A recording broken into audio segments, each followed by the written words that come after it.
کرو، بالکل سوال ان سے ہی کرنا چاہیے، لیکن آپ کو صرف یہی کہا ہے کہ ان کو درخواست کرو کہ اللہ کی رضا کے خاطر میرٹ پہ فیصلہ کرنا اپنے مسلمانوں کے تحفظ کے لیے اقدام نہیں کرنا تو کم از کم بارڈر کھولو. اس میں قال اللہ قال رسول پڑھایا جاتا ہے اور قرآن مجید پڑھایا جاتا ہے. السلام علیکم، میں آپ کا دوست محمد عمران اور آپ دیکھ رہے ہیں عمران نذیر رپورٹنگ.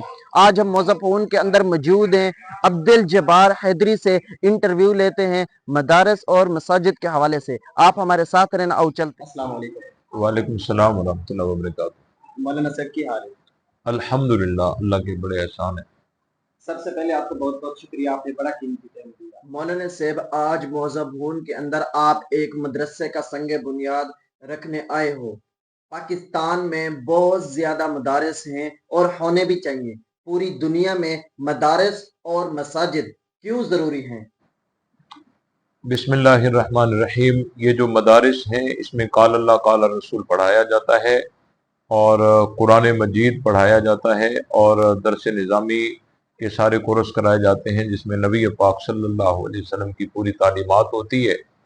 اور قرآن کی تعلیم اور نبی پاک صلی اللہ علیہ وسلم کی تعلیم کیوں ضروری ہے، اس کا جواب تو اتنا کھلا ہے کہ آدمی دین کی تعلیم حاصل کرے گا تو حلال حرام صحیح پہچان سکے گا، جائز ناجائز کو صحیح پہچان سکے گا اور نبی پاک صلی اللہ علیہ وسلم کے طریقے کو پہچان سکے گا اور اللہ تعالیٰ کن کاموں سے راضی ہوتا ہے اور کن سے ناراض ہوتا ہے ان کو صحیح نمونے سے جب یہ معلوم ہو جائے گا تو وہ اپنی زندگی کو ہدایت والی زندگی بنا کر اور اپنی آخرت سنوار سکتا ہے.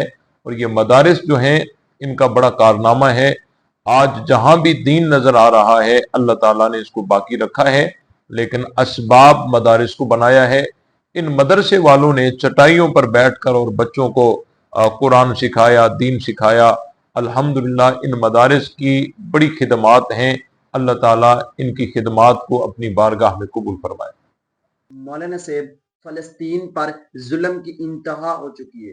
ہمارے جتنے بھی مسلمان ممالک تھے کوئی بھی مدد کرنے کے لیے نہیں گیا. ہمارے ایرانی بھائی مدد کرنے کے لیے فلسطین پہنچ گئے ہیں. اس کے حوالے سے آپ کا رائے عمل کیا ہے؟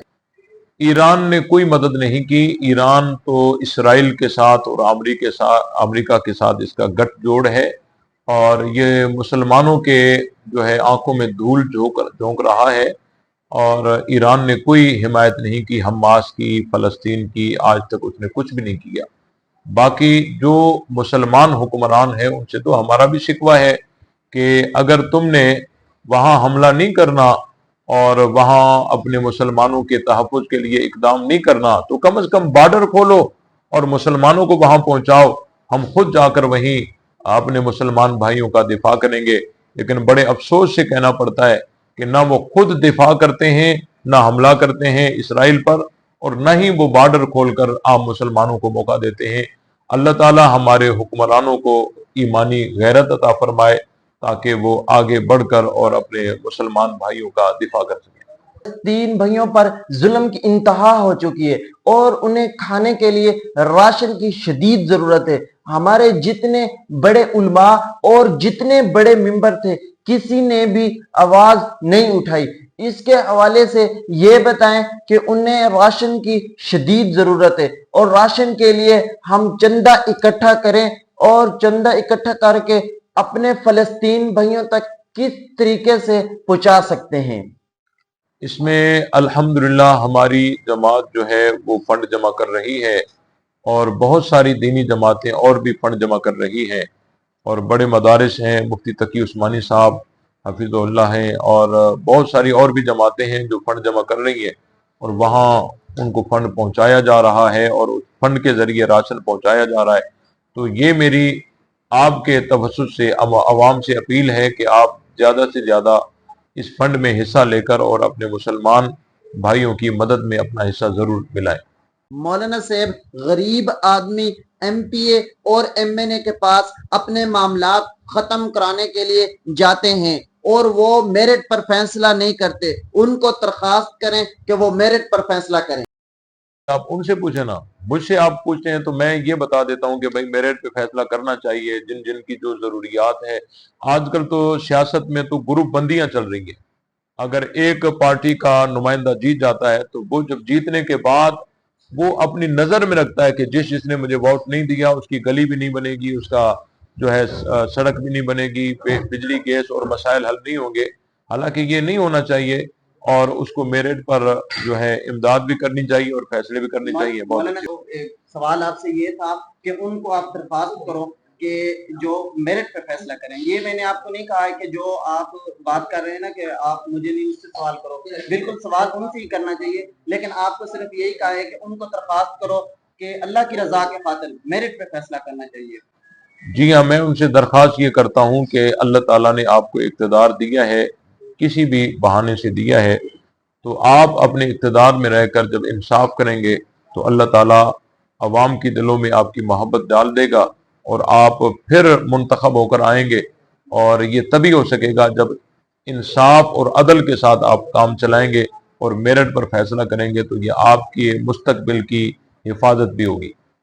اچھا مولانا صاحب، اس بار عبد الحمید خالد سے ماشاءاللہ ضلع بکر میں 15,000 ووٹ لیے، ماشاءاللہ۔ اور آپ کی اس جماعت میں اس کا کیا کردار ہے، کس طرح ہے کہ ووٹ اچھے لیے ہیں، آپ اس کیا سمجھتے؟ کیونکہ آپ کی پاکستان رائے حق کی جتنی بھی پارٹی تھی اس میں کوئی بھی ایسا علماء نہیں تھا جو جیتا ہو اس سے، کیونکہ کوئی بھی ایسا نہیں تھا، اس کے حوالے سے تھوڑا رہنمائی کریں۔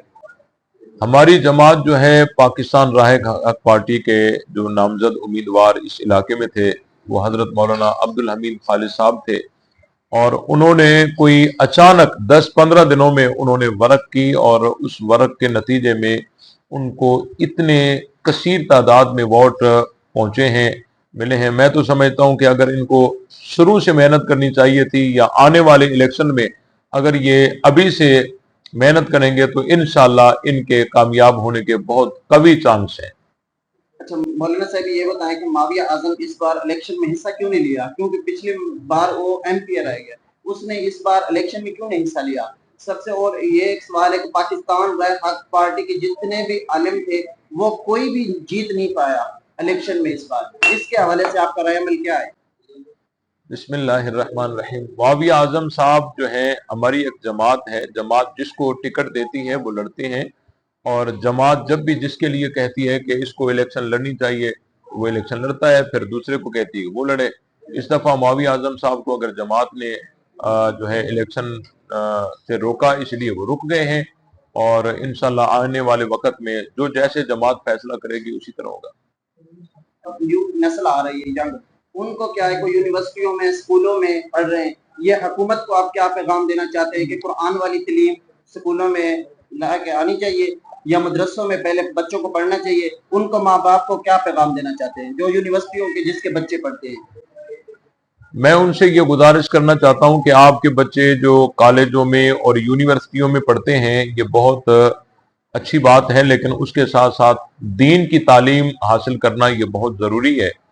آپ اپنے بچوں کو کالج میں داخل کر دیتے ہیں، یونیورسٹی میں داخل کر دیتے ہیں، لیکن یہ تمام جو علوم ہیں ان کو پڑھنے کے بعد جب موت کا جھٹکا آتا ہے تو یہ سارے علوم دفن ہو جاتے ہیں، لیکن دین کی تعلیم اس کا تعلق جو ہے وہ دنیا کے ساتھ ساتھ آخرت کے ساتھ بھی ہے۔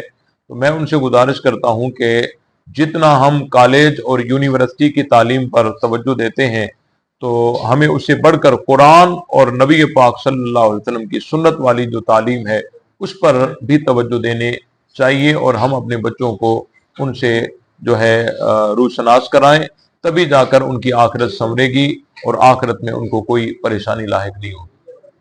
عوام آپ کو زیادہ پیار کہاں سے ملتا ہے؟ زیادہ کون سے شہر سے زیادہ پیار ملتا ہے؟ کیونکہ آپ پورے پاکستان میں ماشاءاللہ گھومتے ہو، آپ کی جماعت پوری پاکستان میں گھومتی ہے، اس میں آپ کو پیار زیادہ کہاں سے ملتا ہے؟